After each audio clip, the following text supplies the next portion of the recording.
Hallo zusammen. Heute ist ein besonderer Tag, denn wir haben hier eine absolute Weltneuheit, die wir mit euch zusammen ausprobieren wollen. Und zwar, es gibt ihn.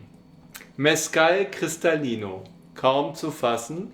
Aber jetzt hat auch die Mezcal Community mal ausprobiert, ob man einen gelagerten Mezcal nicht auch mit Aktivkohle filtern kann.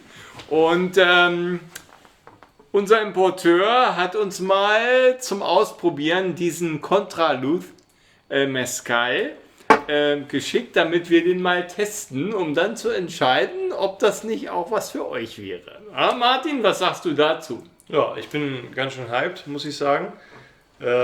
Ich bin ja an und für sich schon ein ziemlicher Fan von Mezcal.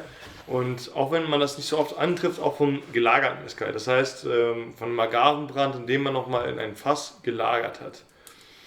Und dann daraus ein Cristalino zu machen, das heißt, ihn nochmal durch Aktivkohle zu filtern und die dadurch sanfter zu machen, ein bisschen runder zu machen eventuell. Ja, bin ich echt gespannt, was da uns erwartet. So, jetzt lass uns nicht lange quatschen, lass uns probieren, Martin. Mach das Ding auf. Ja, also quasi auch schon eine gewisse Art ein Unboxing. Die Flasche sieht auch top aus. Also so eine Flasche, ne? Also, Hatten wir noch nicht, oder? Ja, Cool. Ich finde, ich muss da so ein bisschen an Bienenwaben denken, wenn ich das so sehe. Ja, hat was von unserem 1800 Cristalino. Ist aber was Besonderes. Los, komm, mach hin hier.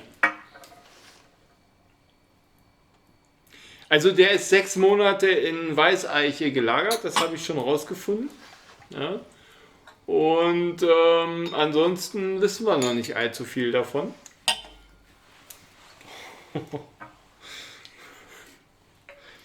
Ja, und Okay, also ein schöner, also riecht wie ein Mezcal. Ich hätte es nicht erwartet. also wie ein rauchiger Mezcal. Ich Ja, hab schon, riech mal dran, riech mal dran. ja, Ne? Ich hab will dich schon- jetzt nicht beeinflussen. Ich habe das schon in der Flasche gerochen. Das ist ja. Riecht wie ein Mezcal. Also er hat Rauchnoten. Ja, Ja, stark. die sind also trotz Aktivkohlefilterung jetzt nicht verloren gegangen. Er hat allerdings auch nur 36%. Also den haben sie schon ein bisschen verwässert. Ja, ein bisschen kastriert. Ne? Das macht ihn wahrscheinlich dann mild, aber so weit sind wir ja nicht. Ja, Espadin, ne, würde ich sagen. Ja, was haben wir denn hier? Was steht da drauf? Angusfolia oder. Ja, das ist Espadin, ja. Ja, gut. Ist Neuland. Auch für Wäre uns. aber auch für Whisky-Trinker immer noch interessant, weil es halt, also zumindest für Ja. diejenigen, die Islay Whiskys mögen, ne, ist das ja definitiv was Exotisches, was ein Bringer sein kann. Dann, Salut!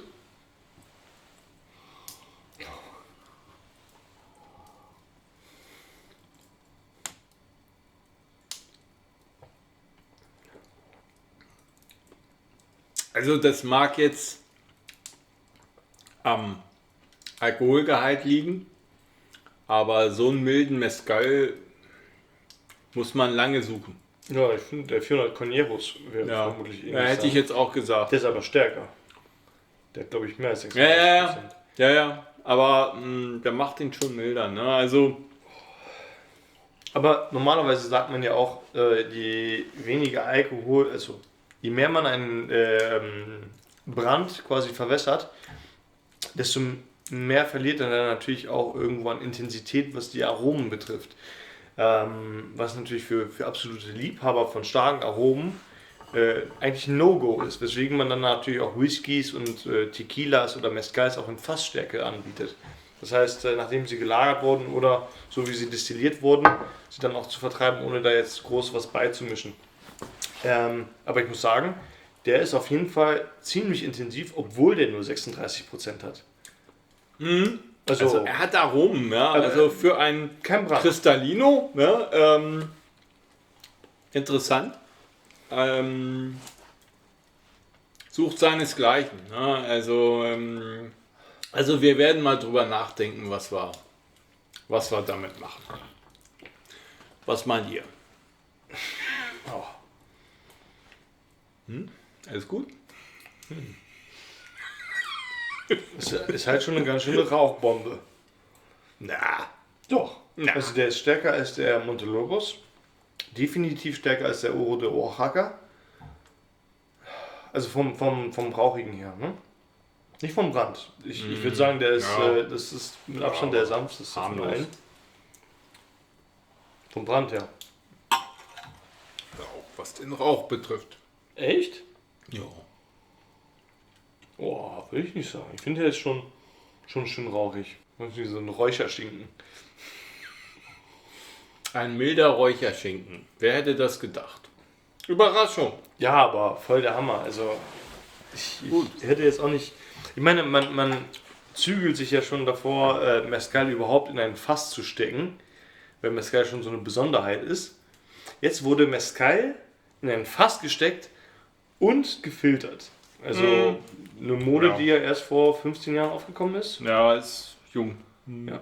Also recht neuer Trend. Ja. Also herzlichen Glückwunsch an die Distille. Interessantes Produkt, wird sicher seine Community finden. Ja. Noch irgendwas sagen zum Abschied? Ja, eigentlich nicht, weil das wird sowieso zusammengeschnitten. Ja, ne, bumm, aus. Ich weiß nicht, wenn du irgendwas dazu noch sagen Nee, möchtest, nö. völlig frei, dich mit mir unterhalten möchtest, darüber, wie du den jetzt Wir fandest. müssen jetzt den Bacanora noch testen. Der Bacanora, Alles probieren? da bin ich auch neugierig. Woher? Ja.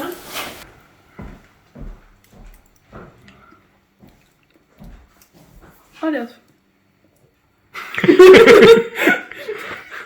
Ich hätte ihn richtig anders erwartet von was ihr beschrieben habt. Wie hättest du den denn erwartet? Rauchig und stark, aber der ist richtig sanft. Du findest